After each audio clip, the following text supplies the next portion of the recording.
तो क्या भारत में करेंसी नोट इकट्ठा करना लीगल है? मतलब क्या पुराने नोट या कोई रेयर नोट या फिर फैंसी सीरियल नंबर वाले नोट रखना, क्या ये सब अलाउड है? या फिर ऐसा करने से कोई मुश्किल में पड़ सकता है? ये वो सवाल है जो बहुत से लोग, खासकर जो इस हॉबी में नए हैं, वो जरूर पूछते हैं।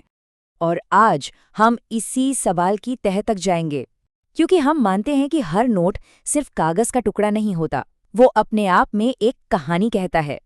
ये एक आम सा डर है ना, किसी भी नए कलेक्टर के मन में ये बात आ सकती है कि कहीं ये शौक किसी को किसी कानूनी पचड़े में तो नहीं डाल देगा। तो चलिए इस उलझन को आज सुलझाते हैं। चलिए अब सीधे उस सबसे बड़े सवाल पर आते हैं जो हर कलेक्टर के दिमाग में घूमता रहता है। तो फिर इसका सीधा साधा जवाब क्या है? क्या नोट जमा करना कानूनी है या नहीं? बस हाँ या ना में। तो इसका जवाब है हाँ, बिल्कुल। भारत में करेंसी इकट्ठा करने की आमतौर पर पूरी इजाजत है। ऐसा कोई भी कानून नहीं है जो आपको पुराने या दुर्लभ नोट जमा करने से रोकता हो। लेकिन रुकिए, कहानी इतनी सीधी भी नहीं है। इसमें एक कानूनी ग्रे एरिया है और इसे समझना बहुत बहुत जरूरी है। मतलब ये है कि जवाब पूरी तरह से ब्लैक एंड व्हाइट नहीं है। हाँ, नोट इकट्ठा कर सकते हैं, लेकिन कुछ शर्तें हैं और ये जानना बेहद जरूरी है कि ये शर्तें आखिर हैं क्यों। तो ये ग्रे एरिया होता क्या है? देखिए, ये एक ऐसी सिचुएशन होती है जिसके बारे में मौजूदा कानून में कुछ साफ साफ नहीं लिखा होता। इससे थोड़ी अनिश्चितता पैदा हो जाती है। मतलब एक ऐसी जगह जहां नियम पूरी तरह से क्लियर नहीं है। अब सबसे मजेदार बात यह है कि करेंसी कलेक्शन इस ग्रे एरिया में आता क्यों है। देखिए, एक तरफ तो कोई भी कानून सीधे सीधे नोट जमा करने पर रोक नहीं लगाता, लेकिन दूसरी तरफ कलेक्टर्स के लिए अलग से कोई कानून बनाया भी नहीं गया है। बस इन्हीं दो बातों की वजह से ये मामला थोड़ा धुंधला हो जाता है। तो फिर सवाल उठता है कि करेंसी को कंट्रोल कौन करता है? और यहीं पर भारतीय रिजर्व बैंक यानी आरबीआई का रोल सामने आता है। भारत में करेंसी का पूरा कामकाज आरबीआई ही देखता है।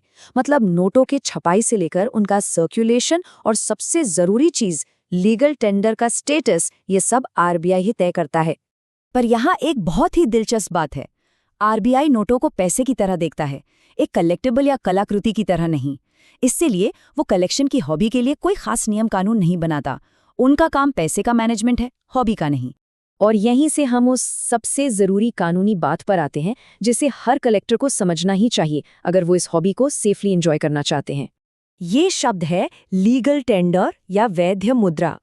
इसका बहुत सीधा सा मतलब है वो पैसा जो किसी भी तरह के पेमेंट के लिए कानूनी तौर पर वैलिड है। ये किसी भी करेंसी सिस्टम की बुनियाद है। और ये एक जानकारी सच कहूं तो सब कुछ बदल देती है। ये वो बात है जो हर कलेक्टर को पता होनी ही चाहिए। देखिए, नोट 3 तरह के हो सकते हैं। पहला, डीमोनेटाइज्ड या विमुद्रीकृत। इन नोटों की कानूनी मान्यता खत्म हो चुकी है। इन्हें लेन देन के लिए इस्तेमाल करना गैर कानूनी है, जैसे 1978 वाला 10,000 रुपये का नोट।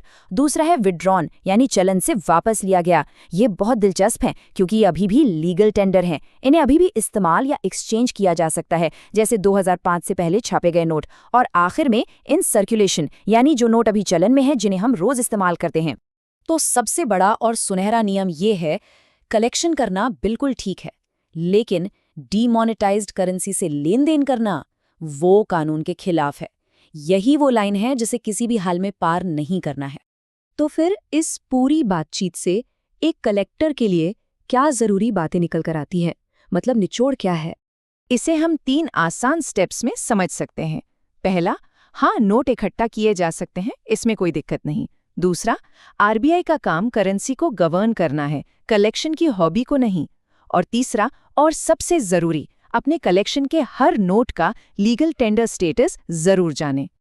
तो अब जब नियम साफ है तो किसी का कलेक्शन कौन सी कहानी सुनाएगा?